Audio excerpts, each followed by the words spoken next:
Y7 news Telugu ప్రేక్షకులకు నమస్తే. నేను మీ పులిపాటి. ఇప్పుడు మనతో బుద్ధరాజు నరసింహారాజు, నవీన్ బాబు ఆర్మీ ఉన్నారు. వారితో ఇంటరాక్ట్ అవుదాం, ఇంటర్వ్యూ తీసుకుందాం. ఇంటర్వ్యూ తీసుకునే ముందు వీరు నవీన్ బాబు ఆర్మీ ద్వారా చాలామంది నిరుపేదలకు అండగా నిలిచి ఎన్నో సేవా కార్యక్రమాలు చేశారు. ఇప్పుడు మనతో ఉన్నారు. నమస్తే అండి. నమస్తే అండి. ఎట్లున్నారు సార్? బాగున్నారా? ఆల్ ఫైన్, బాగున్నాను. స్ట్రైట్ గా అడుగుతున్నాను. చెప్పండి. నిన్న జాతీయ నాయకుడు ఈటల రాజేందర్ గారు మనుగూరు పర్యటనలో భాగంగా మీ ఇంటికి వచ్చారు. దాని వెనక ఆంతర్యం గారు మా ఇంటికి వచ్చారంటే యాక్చువల్గా ఈటల రాజేంద్ర గారు నాకు ఎప్పటి నుంచో తెలుసు. గతం నుంచి కూడా ఈటల రాజేంద్ర గారికి నాకు మంచి అనుబంధం ఉంది. అదే రాజేంద్ర గారి వాళ్ళ వైఫ్ జమున గారు అక్కడ హైదరాబాద్లో మా సిస్టర్ వాళ్ళ గార్మెంట్కి రెగ్యులర్గా వస్తూ ఉంటారు. ఆ పరిచయము ప్లస్ కొన్ని రాజకీయ ఉంటాయి కదా, సో సైలెంట్గా ఐడియల్గా ఉన్నాను కదా, మా పార్టీలోకి రండి, మీకు మంచి అవకాశం ఇస్తాము, మీరు ప్రజాసేవ చేసేవారు, బీజేపీ పార్టీ అంటే ప్రజాసేవకి ముందుంటుంది అని చెప్పి ఇన్వైట్ చేశారు. మాట్లాడదాం సార్ అని పెద్ద ఆయన వచ్చారు. ఆయన హక్ చేయడం ఇష్టం ఉండదు. ప్లస్ పెద్ద పెద్దవాళ్ళు చాలామంది వచ్చారు. మన సీతారాం నాయక్ సార్ వచ్చారు, ఎంపీ అభ్యర్థి, ఖమ్మం ఎంపీ అభ్యర్థి సార్ వచ్చారు, వినోద్రావు సార్ వచ్చారు, ఇంతమంది పెద్దలు వచ్చారు. కిషన్ రెడ్డి గారు కూడా రీసెంట్గా నాకు కాల్ చేసి మాట్లాడారు, రండి మా పార్టీలోకి రండి ఆహ్వానించారు. నేనేంటంటే సరే, ఆల్రెడీ ఒక పార్టీ కాంగ్రెస్లో ఉండేవాడిని, బీఆర్ఎస్లోకి వచ్చా, మళ్ళీ పార్టీ మారితే ఎలా ఉంటుంది అని ఒకసారి పిల్లలతో చర్చ పెట్టి నా యూత్ ఆర్మీ అందరినీ కూర్చోబెట్టి మాట్లాడి వాళ్ళ డెసిషన్ కూడా ఒకసారి కన్సిడర్ చేసి ఆలోచిద్దాం అనుకున్నాము. కాంగ్రెస్ పార్టీలో నుంచి మీరు బీఆర్ఎస్ పార్టీలో జాయిన్ అయినప్పుడు మీ మీద అనేక రూపర్లు వెళ్ళింది. అప్పుడున్న ఎమ్మెల్యే మిమ్మల్ని ఏమైనా బెదిరించాడా లేకపోతే ప్రలోభ పెట్టాడు? నేను కాంగ్రెస్ పార్టీలో ఉన్నప్పుడు బీఆర్ఎస్ పార్టీలోకి మారడానికి గల కారణాలంటే ఇబ్బందులు పెట్టలేరు అనేది జనాలందరికీ తెలుసు. ప్రతి ఒక్కరి people must everyone must know, ఎందుకంటే అందరికీ తెలుసు. ఇప్పుడు కాంతారావు గారికి నాకు మంచి రిలేషన్ ఉంది. పార్టీలోకి వెళ్ళిన తర్వాత ఒక తమ్ముడు కన్నా ఎక్కువగా నన్ను చూసుకున్నారు. బట్ ముందు ఏం జరిగింది అనేది అంటే కొన్ని అనుకోని సంఘటనలు, నా ఇంటి మీద ఎల్టీఆర్ కేసు వేయడం కానీ, నా హాస్పిటల్ 2-3 టైమ్స్ సీజ్ అవ్వడం కానీ, సీజ్ అవ్వడం అంటే మాట్లాడితే ఎవరో డిఎంహెచ్ వాళ్ళు వచ్చేవారు, అది ఇది అని వచ్చేవారు. నా ఇంటి మీద ఎల్టీఆర్ కేసు, నా ఇంటి మీద. మా తాతగారు ఇక్కడికి 1952లో వచ్చారు. 52లో తీసుకున్న స్థలాలు. ఇక్కడ చిన్న పాతిళ్ళు ఉండేది. పాతిళ్ళు తర్వాత దాన్ని తీసుకుని రెనోవేట్ చేసుకున్నా. నా మీద ఎల్టీఆర్ కేసు పెట్టిన వాళ్ళు కూడా ఇక్కడికి వచ్చి పని చేశారు. ఇల్లు కట్టేటప్పుడు వాళ్ళు వచ్చి పని చేశారు. మరి తర్వాత వాళ్ళు ఎల్టీఆర్ కేసు వేశారు నా మీద మా పెద్దనాన్న గారి మీద. ఇప్పుడు మానసికంగా ఆర్థికంగా ఇబ్బంది పెడుతున్నారనే పార్టీ మారాలనుకోవచ్చా? అలా అని చెప్పాలి అంటే ఇప్పుడు మానసికంగా ఆర్థికంగా ఇబ్బందులు అంటే నేను చూడని ఆర్థికంగా ఇబ్బందులు పడుతున్నానంటే నేను ఆర్థిక ఇబ్బందులు పడ్డాను. అది ఎందుకు జనాలకి సేవ చేసి ఇబ్బందులు పడ్డా. ఆర్థికంగా నాకు ఇబ్బందులు అనేది ఏం లేవు. ప్రస్తుతానికైతే నాకు ఆర్థిక ఇబ్బందులు లేవు. జనానికి ఎవరైనా సహాయం కావాలంటే నా దగ్గర డబ్బులు లేకపోతే వాళ్ళ దగ్గర తీసుకునే చేస్తాను సహాయం. ఆ విధంగా చిన్న ఆర్థిక ఇబ్బందులు పడ్డాను. కానీ నాకంటూ పెద్ద ఆర్థిక ఇబ్బందులు లేవు. ఈ ఎల్టీఆర్ కేసు ఒకటి, నా హాస్పిటల్లో ఇబ్బందులు పెట్టడం ఒకటి, చిన్న ఇబ్బందులు. అంటే గత ఎమ్మెల్యే దీంట్లో ప్రోద్బలం ఏం లేదు. ఎమ్మెల్యే గారి ప్రోద్బలము అని నేను అనను. ఆయనకి తెలియకుండా జరిగింది అనేది నేను నమ్మలేను. అన్న ఇబ్బంది పెట్టాలని అనుకునే వ్యక్తి కాదు కాంతారావు గారు. జనాలను ఇబ్బంది పెట్టే వ్యక్తి కాదు. కాకపోతే ఆయనకు తెలియకుండా జరిగిందా అనే చిన్న అనుమానం, అంతకుమించి వేరే ఉద్దేశాలు. నవీన్ బాబు ఆర్మీలో దాదాపు ఒక 6000 మెంబర్స్ దాకా ఉన్నారు ఆర్మీ.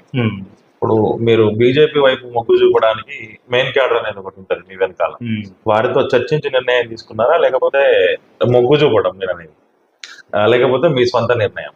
మీరు అన్న మాటకి సమాధానం ఏంటంటే నవీన్ బాబు అనే వ్యక్తి ఒక మనిషి కాదు. నవీన్ బాబు ఆర్మీ అంటే నా వెనకాల నా తమ్ముళ్ళు, వాళ్ళే నా సైన్యం. నా బలము వాళ్ళే, నా బలహీనత వాళ్ళే. నా సైన్యమే నా బలం, నా సైన్యమే నా బలహీనత. ఏదైనా సరే వాళ్ళకి చెప్పకుండా ఏది చేయండి. నేను గతంలో పార్టీ మారే ముందు డెసిషన్ తీసుకున్నా, వాళ్ళతో సంప్రదింపులు జరిపాను. ఇప్పుడు కూడా ప్రతి ఒక్కరితో సంప్రదింపులు జరిపే ఈ ఆలోచన అనేది ముందుకు వచ్చింది. మేమందరం ఇంకా జస్ట్ ఇంకొక ఫైనల్ మీటింగ్ ఉంది. ఆ ఫైనల్ మీటింగ్లో డిసైడ్ అయ్యి ఫ్యూచర్ మా స్టెప్ ఏంటో కూడా మీకు త్వరలోనే బయటకు తెలుస్తుంది. పినపాక నియోజకవర్గ ఎమ్మెల్యే కాంపాక్స్లో తుమ్మల నాగేశ్వరరావు గారిని, బలరాం నాయక్ గారిని కలిశారు. ఆ కలవడం వెనుక ప్రధాన మోటివ్ ఏంటి? తుమ్మల నాగేశ్వరరావు గారిని బలరాం నాయక్ గారిని కలవాలని మోటివ్ అనేది ఏమీ లేదు. నేను బలరాం నాయక్ గారు నాకు పూర్వం నేను జడ్పీటీసీ నిలబడక ముందు నుంచి నాకు బలరాం నాయక్ గారు తెలుసు. తాతయ్య గారిని బలరాం నాయక్ గారు నాకు తెలిసి ఒక 10-15 సార్లు ఇంటికి వచ్చి కలిసి ఉంటారు. బలరాం నాయక్ గారితో నాకు మంచి సత్సంబంధాలు ఉన్నాయి. అలా అని చెప్పి పాయం గారితో కూడా నేను 5 years ట్రావెల్ చేశాను. ఆ అనుబంధంతో క్యాంప్ ఆఫీస్కి వెళ్ళాను జస్ట్ క్యాజువల్గా వెళ్ళాను. నేను ఆ 19వ తారీఖు నామినేషన్ అప్పుడు పాయం గారికి కాల్ చేసి మాట్లాడాను. నేను మాట్లాడుతూ నవీన్ ఒకసారి రండి క్యాంప్ ఆఫీస్కి రండి మాట్లాడదామన్నారు. పార్టీ మార్పు విషయాలు కాదు, క్యాజువల్గా ఉంటాయి కదా ఆ విషయాలు మాట్లాడడానికి నేను వెళ్ళాను. దాన్ని జనాలు ఏంటంటే వాళ్ళకి నచ్చినట్టు నేను ఆ రోజు పార్టీ ఆఫీస్కి వెళ్ళింది కూడా ట్రాక్ టీ-షర్ట్ మీద వెళ్ళాను. అంటే ఎర్లీ అవర్స్లో బలరాం నాయక్ గారు వస్తున్నారు, నవీన్ నేను క్యాంప్ ఆఫీస్కి వచ్చేసిన ఒక్కసారి కలువు అన్నారు. ఆ ఉద్దేశంతో వెళ్ళి కలిశాను, కానీ బయట కలుద్దాం అనుకున్నాను. యాక్చువల్గా నేను ఆల్రెడీ క్యాంప్ ఆఫీస్కి వచ్చి టిఫిన్ చేస్తున్నాను. నవీన్ పెద్ద ఆయన టిఫిన్ చేసే టైంలో మళ్ళీ రమ్మంటే బయటికి బాగోదని చెప్పి డైరెక్ట్గా లోపలికి వెళ్ళాను. దాన్ని జనాలు ఇంకా వాళ్ళ ఇష్టం. రాజకీయ ప్రస్థానం ప్రారంభించి దాదాపు 12 సంవత్సరాలుగా వస్తుంది. బీఆర్ఎస్ తో రాష్ట్ర యువజన నాయకుడిగా ప్రారంభించి తర్వాత కాంగ్రెస్ లోకి వెళ్ళి మళ్ళీ ఎలక్షన్స్ ముందు బీఆర్ఎస్ లోకి వెళ్ళి ఇప్పుడు బీజేపీ వైపు మొగ్గు చూపుతున్నారు. ఇన్ని పార్టీలు మారడానికి అసలు కారణం ఏంటి? మీకు అంటే మీరు వెళ్ళిన పార్టీలలో ఏమైనా ఇబ్బందులు కలుగుతున్నాయి? ఇబ్బందులు అంటే నేను ఫస్ట్ బీఆర్ఎస్ పార్టీలో జాయిన్ అవ్వడానికి గల కారణం నాయన నరసింహారెడ్డి గారితో మాకున్న సత్సంబంధాలు. అప్పట్లో నాయన నరసింహారెడ్డి గారికి మా ఫ్యామిలీ ఫ్రెండ్ లాంటి వారు. సార్తో ఉన్న రిలేషన్తో ఇక్కడికి వచ్చి బీఆర్ఎస్ పార్టీలో జాయిన్ అయ్యి పాయం గారితో చాలా చాలా బాగా ట్రావెల్ చేసాము. పాయం గారు కూడా మంచి గుర్తింపు ఇచ్చారు. మంచి గుర్తింపు ఇచ్చిన తర్వాత దురదృష్టవశాత్తు పాయం గారు ఓడిపోయారు. ఓడిపోయిన తర్వాత కాంతారావు గారు ఈ పార్టీలోకి రావడం, బీఆర్ఎస్లోకి రావడము. అప్పుడు నేను బెంగళూరులో ఉండగా సడన్గా జెడ్పీటీసీ జనరల్ అయిందని చెప్పి ఇక్కడ నా స్నేహితులు ఒకసారి రా బలవంతం చేయడము, నేను ఇక్కడికి రావడము. బీఆర్ఎస్ పార్టీలో అప్పుడే వచ్చిన కాంతారావు గారికి ఎమ్మెల్యే గారిదే ఫైనల్ మాట కదా, ఆయన ప్రకారం పోసం నరసింహారావు గారికి జెడ్పీటీసీ ఇచ్చారు. నాకు ఇవ్వని అడిగాను. పాయం గారు ప్రయత్నం చేశారు, పని అవ్వలేదు. దాంతో అప్పటికప్పుడు నేను నిలబడాలి, ఇంకా పిల్లలు రెచ్చగొట్టి ఉంటుంది కదా యూత్ అప్పట్లో కొంచెం ఉడుకు రక్తం ఉండేది. పక్కన వాళ్ళు చెప్పిందని తక్కువని ఇదయ్యి కొంచెం ఆవేశపడి వెళ్ళి పదం వీరయ్య గారితో అలా బట్టి విక్రమార్క సార్తో కొంచెం వెళ్ళి బీఫామ్ తెచ్చుకుని జెడ్పీటీసీగా నిలబడి జస్ట్ కొద్దిలో ఓడిపోయాను. తర్వాత రాజకీయాలకి సైలెంట్ అయిపోయాను. అనేక స్వచ్ఛంద సేవా కార్యక్రమాలు చేస్తున్నారు. అన్నా అంటే నేనున్నా అని, ఆపద అంటే ఎనీ టైం 24/7 మీ టీం కానీ మీరు కానీ పనిచేస్తారు. అసలు దానికి అమౌంట్ ఎక్కడి నుంచి వస్తుంది? ఆర్థికంగా దేవుడి దయ వల్ల, మా తాతగారి దయ వల్ల మాకు ఎప్పుడు ఆర్థిక ఇబ్బందులు లేవు. ఆర్థికంగా కాస్తో కూస్తో ఆర్థిక స్తోమత కలిగిన కుటుంబమే. భూస్వాముల కుటుంబం లాగా కాస్తో కూస్తో ఆర్థికంగా బలంగా ఉన్న కుటుంబం. నేను లాక్డౌన్ ముందు ఆల్మోస్ట్ నేను సర్వీస్ అనేది 15 సంవత్సరాల నుంచి చేస్తున్నాను, 15 years. నాకు జాబ్ రావకముందు కానీ, జాబ్ వచ్చిన తర్వాత కానీ, జాబ్ వచ్చిన తర్వాత నాకు స్టార్టింగ్ శాలరీ 45,000 వచ్చేది. దాంట్లో కొంత చేసేవాడిని. నేను అంచెలంచెలుగా అలా నా శాలరీ పెరిగకపోతే నా సహాయాలు పెరిగినాయి. లాక్డౌన్ పుణ్యమాన్ని నేను ఇక్కడికి వచ్చా, మనుగూరు వచ్చా. మనుగూరు వచ్చిన తర్వాత నేను ఉద్యోగం మానేస్తా అంటే మా కంపెనీ వాళ్ళు లేదు మీరు మానడానికి వీల్లేదు, మీరు రకమం చేయండి, మీకు కావాలంటే 50% హైక్ ఇస్తామని చెప్పి అప్పటిదాకా 1,50,000 ఉన్న నా జీతాన్ని నెలకి పెంచారు. 1 year తర్వాత నా వల్ల అవ్వలేదు ఇక్కడ మేనేజ్ చేయడం, నైట్ పడుకోవడం. నాకు నైట్ నిద్ర ఉండేది కదా, నా కంప్లీట్ నైట్ షిఫ్ట్. పగలేమో జనాలు, రాజకీయం, నా హెల్త్ ప్రాబ్లమ్స్ వస్తున్నాయని మానేస్తానంటే కంప్లీట్గా నాకు ఇంకొక ఎక్స్ట్రా టీంని ఇచ్చి మళ్ళీ నా శాలరీ డబుల్ చేశారు. ఆ విధంగా లాక్డౌన్ పుణ్యమాని ₹1,00,000 జీతం కాస్త ఈరోజు నాకు 4,79,000 జీతం వస్తుంది పర్ మంత్. ఆర్థికంగా కొన్ని కమర్షియల్ అసెట్స్ ఉన్నాయి, రెంట్లు వస్తాయి. బెంగళూరులో విల్లా ఉంది, రెంట్ వస్తుంది. మా మావయ్య వాళ్ళ అలా ఆ విధంగా ఆర్థిక ఇబ్బందులు ఎప్పుడూ లేవు. ప్లస్ ఇంకోటి ఏంటంటే సేవ అంటున్నారు కదా, ఎక్కడైనా సరే ఎవరైనా సహాయం అంటే నేను ఇచ్చి పంపిస్తాను, కానీ నాకు పబ్లిసిటీ అనేది ఇష్టం ఉండదు. నేను అక్కడికి స్పాట్కి వెళ్ళి ఫోటోలు దిగడం, ఫేస్బుక్లో పెట్టుకోవడము, అది నాకు ఇష్టం లేదు. నేను మా ఆర్మీ సభ్యులు కూడా చెప్తా, మీరు వెళ్ళి ఇచ్చిరండి, ఫోటోలు దిగి పబ్లిసిటీ వద్దు. ఎందుకంటే పబ్లిసిటీ చేసుకుంటే మన ఇంటికి 10 మంది వస్తే 10 మందికి సాయం చేయగలం. మనం పబ్లిసిటీ చేసుకోవడం వల్ల 100 మంది వస్తారు, 100 మందికి చేయలేం మన సహాయం. మనకి ఇటువంటి ఇబ్బందులు చాలా ఫేస్ చేశారు. 2021-22లో నా గుమ్మము ఎంతమంది ఎక్కితే అంతమంది సాయం చేసేవాడిని. 23లో 10 మంది ఎక్కితే ఇద్దరికి చేసేవాడిని, 8 మంది వెనక్కి పంపించేవాడిని. ఇప్పుడు 10 మంది వస్తుంటే లేను అని చెప్పించాల్సిన పరిస్థితి వస్తుంది. ఎందుకంటే ఆర్థికంగా నలుగుతున్నాం. అంటే మిగతా అన్ని విషయాల్లో ఇబ్బంది లేదు. నా జీతం నాకు వస్తుంది, నా రెంట్లు నాకు వస్తున్నాయి. కానీ జనాల కోసం ఇప్పుడు రీసెంట్గా ఒక 2 years బ్యాక్ ఒక చిన్న పాప కంట్లో పుల్ల గుచ్చుకుందని వచ్చారు మన ఇంటికి. అక్కడ హాస్పిటల్లో ఉన్నారు, హైదరాబాద్ హాస్పిటల్లో. 1,80,000 అవుతాయని చెప్పారు. వీళ్ళ పరిస్థితి ఏమీ లేదు, జీరో. మేము టూర్కి వెళ్దామని చెప్పి 2 lakh ఉన్న ఇంట్లో టూర్ 3 daysలో ఫ్లైట్ ఎక్కి వెళ్ళాలి బయటకి. నేను ఆ అమౌంట్ వీళ్ళకి ఇచ్చి పంపించేశాను. నాకు ఇంట్లో చాలా ఇబ్బంది అయింది. బట్ ఆ పాప కన్ను వచ్చింది. సేమ్ అకేషన్ ఒకసారి ములుగు దగ్గర సీతక్క ఒక వీడియో పెట్టారు, గుర్తుందా మీకు? సీతక్క అప్పుడు లాక్డౌన్లో అప్పుడు 1 lakh రూపీ ఇచ్చా. సీతక్క చాలా వీడియోలు పెడతారు. 1,00,000 రూపాయలు ఇచ్చా సీతక్క పెట్టిన వీడియో. అది మన ఫ్లడ్ వచ్చినప్పుడు, ఫ్లడ్కి ముందు ఒకరికి హెల్త్ ప్రాబ్లం వచ్చిందని, ఓకే, ఒకరికి 6 lakh పెట్టి ఆపరేషన్ చేసిన అకేషన్ కూడా ఉంది. ఇలా చెప్పుకుంటూ పోతే ఇంకా అది నాకు మా తాతగారు లాగే ఎవరికన్నా 1 రూపీ ఇస్తే మా తాతగారికి అలవాటు ఉంది, ఎవరికన్నా 10 రూపాయలు ఇస్తే అది రాసుకుంటారు. ఆ రాసుకున్న లెక్కలన్నీ రీసెంట్గా మా మావయ్య వీళ్ళందరూ కలిసి లెక్క చూస్తే చాలా వచ్చింది, ఆల్మోస్ట్ 6 crore అబౌవ్ వచ్చింది. వీళ్ళందరూ ఆశ్చర్యపోయారు. నేను లాక్డౌన్లో ఇక్కడికి వచ్చినప్పటికీ నా account bank balance it's worth 2-3 crores. ఎందుకంటే నా రెంట్ ఉద్యోగం నాకు ఖర్చు ఏమి ఉండదు, నెలకు మహా అయితే 20,000 రూపీస్ ఖర్చు, మిగతా అంతా అలా ఉండేది. తిరిగి చూస్తే I'm in some kind of financial crisis. 4 years తర్వాత చూస్తే ఇప్పుడు మళ్ళీ అన్నీ సెట్ చేసుకుని మళ్ళీ సేవా కార్యక్రమాలు స్టార్ట్ చేయాలి. రాజకీయంగా మనకి ఏదో పదవి ఉంటే జనాలకి ఎక్కువ చేయొచ్చు, ఎందుకంటే ఏమీ లేనప్పుడు ఇంత చేసాం. సమ్ కైండ్ ఆఫ్ ఏదన్నా జనాలు ఇస్తే మన జనాలకి ఇంకా ఎక్కువ సేవ చేయొచ్చు. బీజేపీ పార్టీలోకి వెళ్తే మనం ఇక్కడ తక్కువ ఉంది, పార్టీని డెవలప్ చేయొచ్చు, ఆ పార్టీ ద్వారా మనం జనాలకు కూడా సేవ చేయొచ్చు అని చిన్న ఆశ. చూడాలి మరి జనాలు ఏమనుకుంటారో, జనాల డెసిషన్ ఏంటో, ఆర్మీ డెసిషన్ బట్టి పార్టీ మారడం కూడా ఉంటుంది. నవీన్ బాబు ఎక్కడ పచ్చగా ఉంటే అక్కడ ఉంటాడు అనేది ఒక ప్రజాభిప్రాయం. పచ్చగా అంటే పచ్చగా ఐ మీన్ అధికారం. మీరు అన్న ప్రశ్నకి మీకు సమాధానం తెలుసు, జనాలందరికీ తెలుసు. బీఆర్ఎస్ పార్టీ అధికారంలో 5 సంవత్సరాలు ఉంది, లాస్ట్ కాంతారావు గారు. అదే అధికారం అనుభవించాలంటే 4 నెలల ముందు ఎందుకు వెళ్తా దాంట్లోకి? అదే పార్టీలో ఉండిపోయేవాడిని కదా. కాంతారావు గారు బీఆర్ఎస్లోకి వచ్చారు, ఎమ్మెల్యే కాంతారావు గారు, ఆయన పక్కనే 5 years ఉండేవాడిని కదా. కాంగ్రెస్లోకి వెళ్ళి 5 సంవత్సరాలు అనధికార పార్టీలో ఎందుకున్నా? 4 నెలల ముందే పార్టీ మారి బీఆర్ఎస్లోకి. ఆ 4 నెలల్లో అధికారం నాకేమొస్తుంది, ఏం చేస్తుంది? మీ వెనుక ఉన్న యువ సైన్యం ఇప్పుడు కనిపించట్లేదు, అంటే గతంలో ఉన్న స్పీడ్ ఇప్పుడు తగ్గింది, ఎందుకు? అది తప్పు. ఎందుకంటే గతంలో ఉన్న స్పీడ్ కన్నా రెట్టింపు ఉత్సాహంతో చేస్తున్నారు. బట్ నా స్ట్రాటజీ ఫాలో అవుతున్నారు. గత 3 సంవత్సరాల్లో వాళ్ళు చెప్పింది నేను విన్నాను, ఇప్పుడు నేను చెప్పింది వాళ్ళు వింటున్నారు. ఏం చేసినా నాకు మీకు సహాయం పొందిన వాళ్ళకి మాత్రమే. ఎందుకంటే సహాయం పొందిన వాళ్ళకి తెలిస్తే చాలు, బయటకు తెలియాల్సిన అవసరం లేదు. ఎందుకంటే మనం సహాయం చేసుకుంటూ పోతే ఎంతమందికని చేయాలి, ఎన్ని వేల కోట్లని సరిపోదు. ఐడెంటిఫై చేసుకుంటున్నాం, ఎక్కడ పర్సన్స్ ఇబ్బందుల్లో ఉన్నారో ఐడెంటిఫై చేసుకుంటున్నాం, డైరెక్ట్గా వాళ్ళకి సహాయం చేస్తున్నాం. ఈ లాస్ట్ 4 monthsలో కూడా ఆల్మోస్ట్ 3-4 lakh రూపీస్ ఖర్చు అయినాయి నాకు. బయటికి పబ్లిసిటీ అనేది ఇవ్వట్లేదు, 1% కూడా పెట్టట్లేదు. ఎందుకంటే 10 మంది వస్తే 10 మందికి చేయాలి.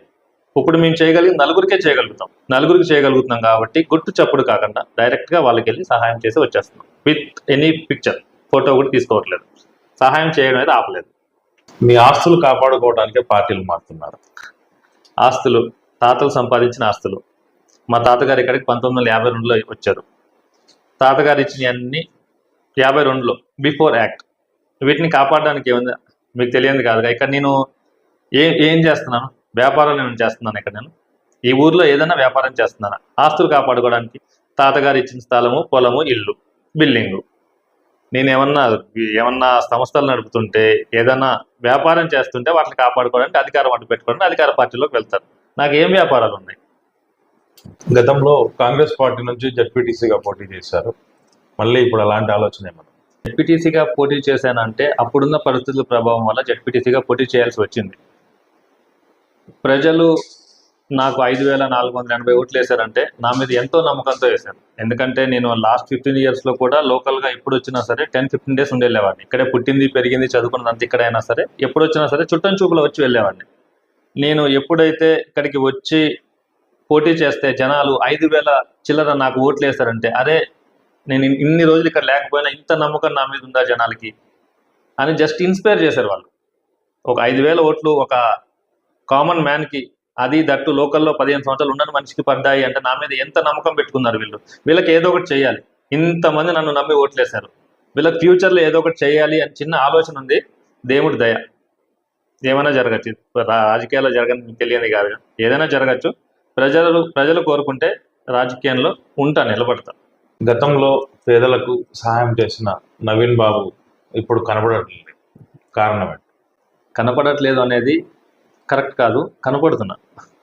మనం మన ఇక్కడ ఒక ఇల్లు కట్టాము కదా మేము, కొమ్ముగూడెంలో 4 లక్షల రూపాయలు పెట్టి ఇల్లు కట్టాను రీసెంట్గా.